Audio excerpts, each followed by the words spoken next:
Hi, my name is Rebecca and welcome to Yarn and Pajamas. So today is a crochet and chat video. I'm just gonna crochet a little bit. I got some dinner in the oven and I thought I would have a little chit chat with you guys for just a minute about something that has happened to me over the course of the past couple of days. So a couple of days ago, I got an email from someone who asked me if they could commission me to make a dog amigurumi for their daughter for their birthday. And so I was like all excited because, as anybody, I mean, I don't set out to sell my work. But when someone, contacts you and asks you to make something because they find value in the art that you create, it makes you feel good. So, of course, I got that buzz from that of feeling like, oh my goodness. And that is exactly how this person put it. They were like, I like your work. I really want you to make something. So I asked general questions like, what do you have in mind? Do you have any inspiration picks? Are you wanting something that's bigger or on the smaller side? And I asked how old her or his daughter was or was going to be.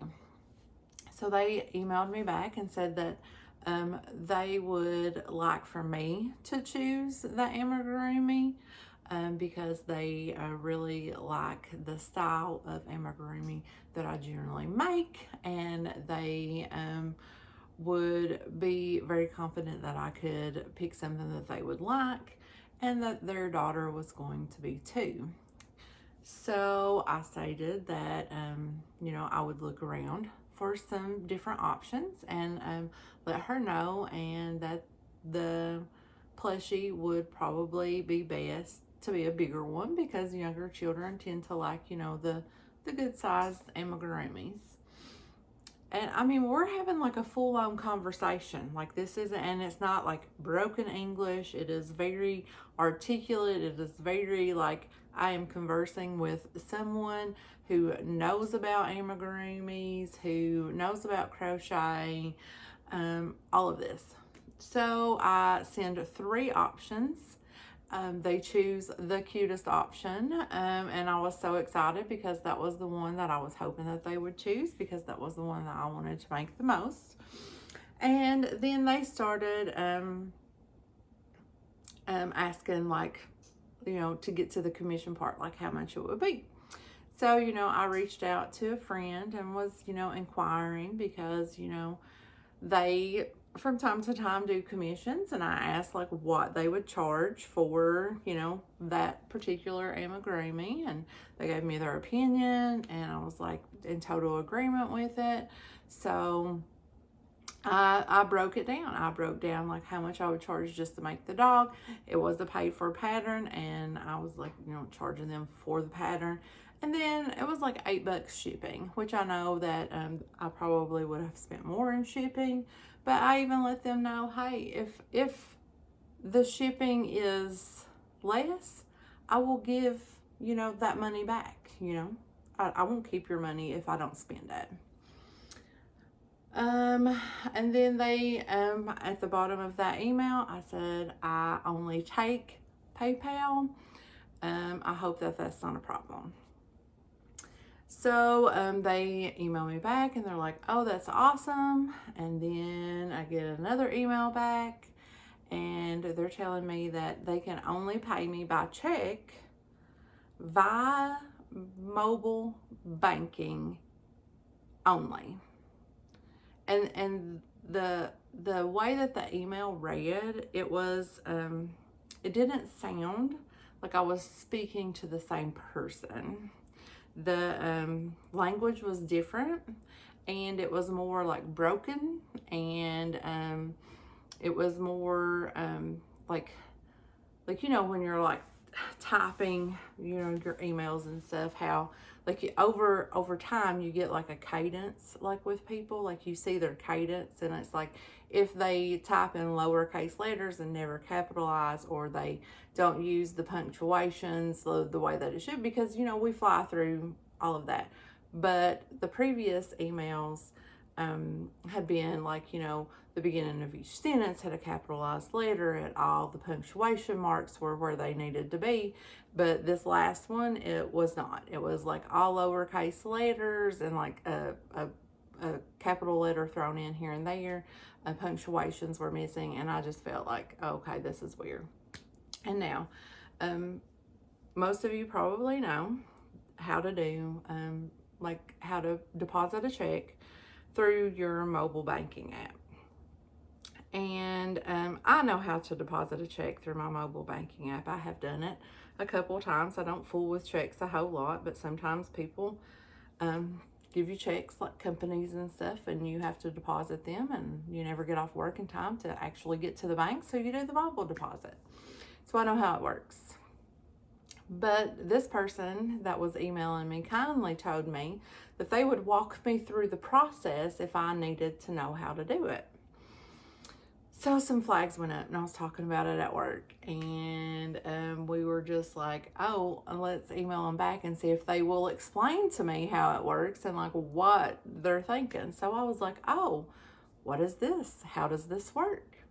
And they again emailed me back, and it's like I'm not even talking to the original person, but they're telling me how it would work. That they would, that I would have to like download the check from them, and I would have to open it with a dark background and take a picture with it from my mobile banking app to deposit it. And I was like, that's scam. I mean, it was just going off. So I knew at that moment that, you know, this was not legit. I mean, my feelings started back when he or she told me that they had to pay me only, you know, via a check, via mobile banking. So today I had to stop by my doctor's office to pick up a piece of paper that I had them fill out months ago. I completely forgot about it. But the bank and my doctor's office are side by side. So after coming out of the doctor's office, I just walked right over to the bank, and I was talking to the ladies at, you know, the little counter there, and I was telling them all about it, and they were like, no, this is a scam. This is a scam. Do not do it, because it's going to be a fraudulent check. It's not going to be a real check. And she's like, and you'll be the one on the hook for it. You'll be the one in trouble for it. So, you know, I already knew that it was a scam. I was just wondering like what the scammer's end game was. Like I couldn't figure out what the end game was. And my sister, smart as a tack here, she is sharp. But I'm telling her the whole thing, and I'm reading her like all of the emails. I'm giving her a play-by-play. And she's like, what's going to happen is the check that they send you is going to be for way more money than what you're asking for. What I was asking for was $44. She's like, it's going to be more than that, and they're going to want you to send them the difference, and then what's going to happen is it's not going to be a real check, and you're going to be out that whole amount. She's like, so say they do it for $500, and they're like, oh, well, just keep 50 and send me $450. And then I would have sent them the $450, but then the bank would have found out, oh, that's not real, and I would have been on the hook for $500. So I was like, okay, so that's the end game. So like I now know what kind of scam that they're trying to run on me. Like I just couldn't figure it out. You know, my brain is just not wired that way, I guess. But so I'm just like, you know what? I'm just going to send them back an email, and then I'm going to be done with it. But, you know, I started the email off with, hey, you know, this sounds suspicious. I stopped by the bank. I talked to them. They're completely telling me not to do this, that it's, you know, a scam, that this is what you are going to do. You are going to send a check for more money, and then you're going to have me send you the difference, and then I'm going to be on the hook for all of the money and can potentially get all kinds of extra fines and fees. Like, I don't know how that works. And then, you know, in the next paragraph, I was like, you know, I don't know who you are, but I just want you to know this, that all of this bad stuff that you're doing, it's going to come back to you, because who you're doing it to are just regular, normal people who get up and go to work every day and are just trying to barely keep their shit together. You know, we are just out here just trying to survive. Like, we are not made of money. We do not have $500 or $1,000 to just throw away on stuff. Like, that's a big hit for a lot of people. And you are using something that I love against me. So you are using crochet to go against me, and I don't like that. I don't like the fact that they found me through YouTube, that they watched my videos and looked at me and thought, there's a sucker I can get. So yeah, so that just really made me mad.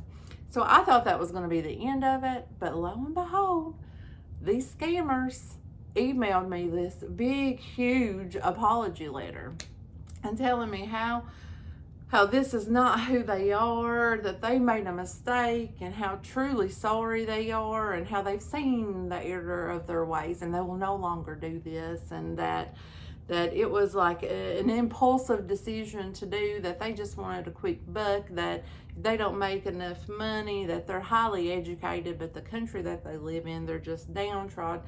I get it. You know, we all have situations that are not ideal, but again, like I said, you're ripping off the people who don't have anything. And it's like, I just hate that they were trying to, or what the end goal would have been. Like, it would have soured me a little bit on crochet if I had fell for this.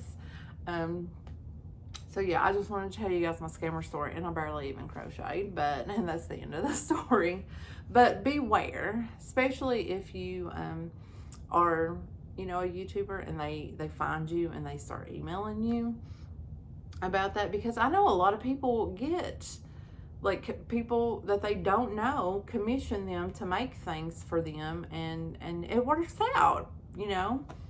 But I had, like, a couple months ago, I think it was back last year, someone from Instagram messaged me and was like, hey, you know, I want to buy this stuff. And I'm like, okay. And so, like, I was like trying to work with her to, like, she was like, I'll do PayPal.